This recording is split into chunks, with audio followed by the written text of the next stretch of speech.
प्यारे बच्चों, सुप्रभात। मनुष्य को अपने जीवन में आने वाली विभिन्न समस्याओं का सामना करने के लिए बहुत भागदौड़ करनी पड़ती है, जिसके लिए सरकारी, गैर सरकारी कार्यालयों तथा अधिकारियों से संपर्क करना पड़ता है।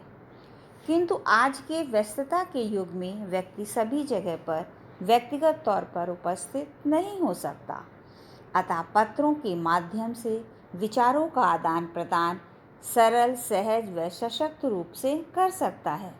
शैली की दृष्टि से पत्रों को दो भागों में विभाजित किया गया है, औपचारिक पत्र तथा अनौपचारिक पत्र। आज हम औपचारिक पत्रों का अध्ययन करेंगे। सरकारी, अर्ध सरकारी, गैर सरकारी संदर्भों में कुछ औपचारिकताओं के साथ लिखे जाने वाले पत्र औपचारिक पत्र कहलाते हैं। इनकी भाषा अनौपचारिक पत्रों की भाषा से सर्वथा भिन्न तथा निश्चित होती है। ये एक निश्चित प्रारूप में ही लिखे जाते हैं। औपचारिक पत्रों के गुण। संक्षिप्त। औपचारिक पत्र में केवल काम से संबंधित बातें होती हैं। तथ्यात्मक। इन पत्रों में तथ्यात्मक बातों को सम्मिलित किया जाता है और उनकी पुष्टि के लिए प्रमाण पत्रों का संदर्भ दिया गया होता है। पूर्ण। ये अपने आप में पूर्ण होते हैं। शिष्ट और सधी भाषा। सभी औपचारिक पत्रों में एक शिष्ट और सधी भाषा होती है। औपचारिक पत्रों के प्रकार। औपचारिक पत्र कई प्रकार के होते हैं, जैसे प्रार्थना पत्र या आवेदन पत्र, व्यावसायिक पत्र, कार्यालयीय पत्र और अव्यावसायिक पत्र आदि।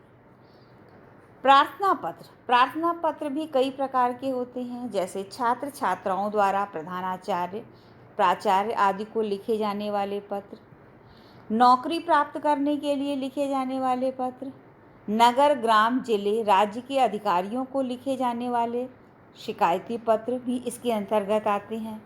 समाचार पत्रों के संपादकों को लिखे जाने वाले पत्र। कार्यालयीय पत्र। कार्यालयीय पत्रों के प्रकार।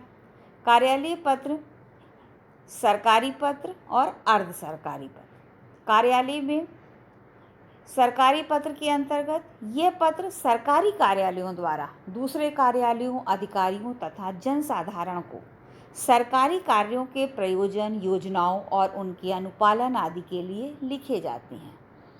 अर्ध सरकारी पत्र।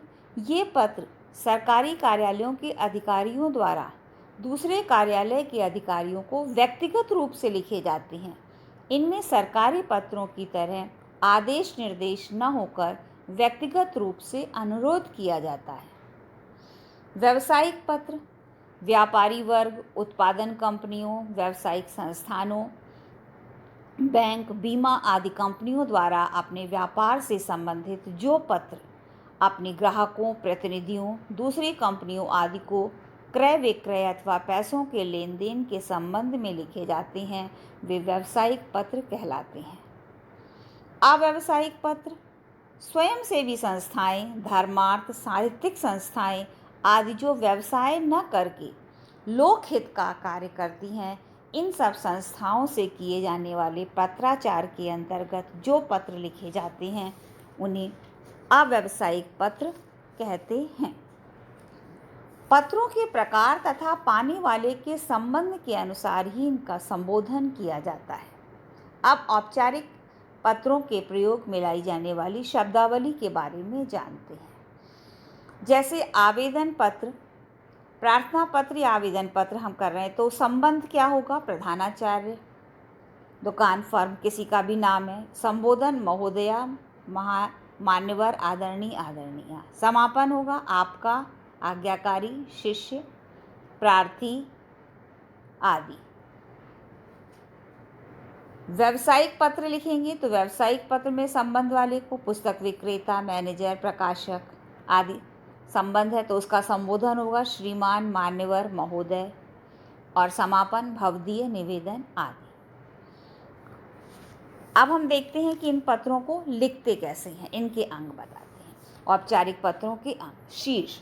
पत्र के सबसे ऊपर बाईं ओर प्रेषक को अपना पता लिखना चाहिए। यदि छात्रों को परीक्षा भवन में पत्र लिखने का निर्देश दिया है तो वो पता न लिखकर परीक्षा भवन तथा नगर का नाम लिखेंगे, जैसे केंद्रीय विद्यालय दिल्ली। दूसरा, पत्र प्राप्तकर्ता का संक्षिप्त पता। शीर्षक के ठीक नीचे पत्र प्राप्त करने वाले का पता लिखना चाहिए। सामान्यतः इसे 3 पंक्तियों में लिखा जाता है, जैसे संपादक नवभारत टाइम्स दिल्ली, प्रधानाचार्य डीपीएस गुड़गांव, प्रबंधक यश प्रकाशक दरियागंज आदि। संबोधन। पत्र प्राप्त करने के ठीक नीचे संबोधन लिखा जाता है। औपचारिक पत्रों में प्रायः श्रीमान, महोदय, मान्यवर आदि संबोधन लिखे जाते हैं। पत्र का कलेवर। पत्र का कलेवर औपचारिक पत्रों का सबसे प्रमुख भाग है।